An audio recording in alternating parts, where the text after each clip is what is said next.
یہ آل India radio کی Urdu service ہے، ڈی ٹی ایچ انٹرنیٹ اور mobile app news on AIR پر۔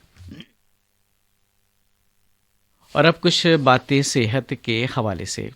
جی ہاں دوستو، ہم ہمیشہ چاہتے ہیں کہ آپ ہمیشہ ہی خوش و خرم رہیں، صحت مند رہیں، اور اس کے لیے آپ کے لیے لے کر آتے ہیں کچھ چھوٹی موٹی ٹپس، اور جن پر عمل پیرا ہو کر آپ اپنی صحت کا خیال رکھ سکتے ہیں۔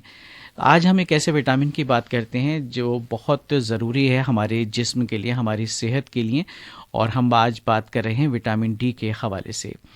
اور وٹامن ڈی کی اگر بات کی جائے تو روزانہ ہماری غذا میں کچھ ایسی چیزیں شامل ہونی چاہیے جس سے جو ڈیلی ریکوائرمنٹ ہے وٹامن ڈی کی وہ پوری ہو سکے، کیونکہ یہ ہمارے جسم کے لیے بہت ضروری ہے۔ حالانکہ ویسے دھوپ سے ہی جسم کو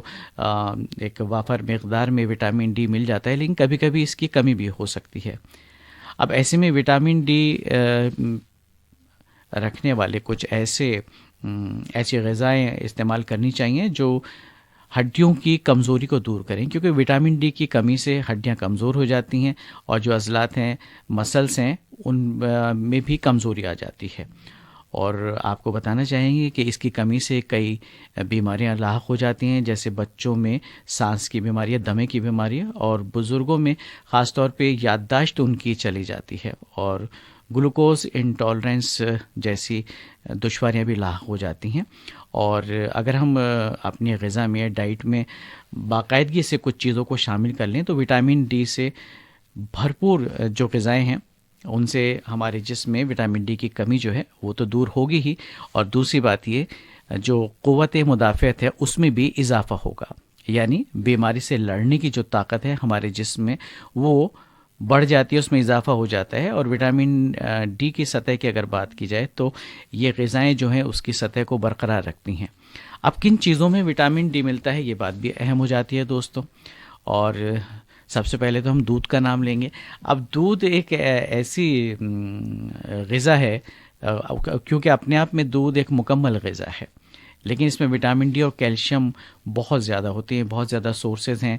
وٹامن ڈی اور کیلشیم کا۔ دودھ کی اگر بات کی جائے، روز اگر ایک گلاس دودھ پی لیا جائے تو دن بھر میں جتنی ضرورت آپ کے جسم کو وٹامن ڈی کی ہوتی ہے اس کا 1/4 حصہ آپ کو تقریباً مل جاتا ہے۔ لیکن بہت سے لوگ دودھ کو پسند نہیں کرتے، تو دودھ سے بنی دوسری اشیاء کا آپ استعمال کر سکتے ہیں، اور انڈے کا استعمال بہت اچھا رہتا ہے، وٹامن ڈی سے بھرپور ہوتا ہے انڈا، اور انڈا کھانے سے ہم اپنے لیے جو ضروری وٹامن ڈی ہے اس کو حاصل کر سکتے ہیں، اور یہ ان کے لیے بھی ایک اچھا متبادل ہے جو دودھ نہیں پیتے۔ لیکن ایک بات غور کرنے لائق ہے، اور اس بات کا خیال رکھیے گا کہ انڈے کا جو سفید والا حصہ ہے، انڈے کی جو سفیدی ہوتی ہے، زرد والے حصے کی ہم بات نہیں کر رہے، اس میں وٹامن ڈی کافی وافر مقدار میں ہوتا ہے۔ اور مچھلی، جو لوگ نان ویجیٹیرین ہیں وہ انڈا یا مچھلی کا استعمال کر سکتے ہیں، اور مچھلی کی اگر بات کی جائے تو سیمن مچھلی جو آتی ہے اس میں وٹامن ڈی بہت زیادہ ہوتا ہے۔ اور اگر ایک بار کھانے میں یہ مچھلی استعمال کر لی جائے تو دن بھر کی جتنی ضرورت آپ کو ہوتی ہے، ریکوائرمنٹ ڈیلی ہوتی ہے وٹامن ڈی کی، وہ بھی مکمل ہو جاتی ہے۔ اور ایک اور آپشن ہے آپ کے پاس مشروم کا، جو لوگ مشروم پسند کرتے ہیں، مشروم میں بھی وٹامن ڈی کافی پایا جاتا ہے۔ اور جو لوگ دودھ نہیں پینا چاہتے یا دودھ سے بنی اشیاء سے پرہیز کرتے ہیں کچھ لوگ، تو ان کے لیے سویا فوڈ بہت اچھی چیز ہے، اور سویابین کی بڑیاں،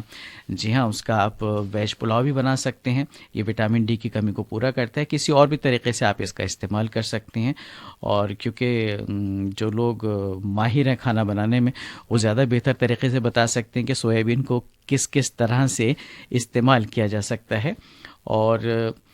دودھ سے یا تو پھر کسی کو الرجی بھی ہو سکتی ہے، تو ان کے لیے بھی سویابین جو ہے ایک بہت اچھا متبادل ہے۔ تو یہ کچھ ایسے سورسز ہیں وٹامن ڈی کے جن کو آپ اپنی روزمرہ کی زندگی میں شامل کر کے، اپنی غذاؤں میں شامل کر کے جو ڈیلی ریکوائرمنٹ ہے وٹامن ڈی کی اس کو پورا کیا جا سکتا ہے۔ دوسری بات یہ کہ دھوپ میں بھی ضرور بیٹھنا چاہیے، تھوڑا سا دھوپ میں نکلنا بہت ضروری ہوتا ہے۔ کچھ لوگ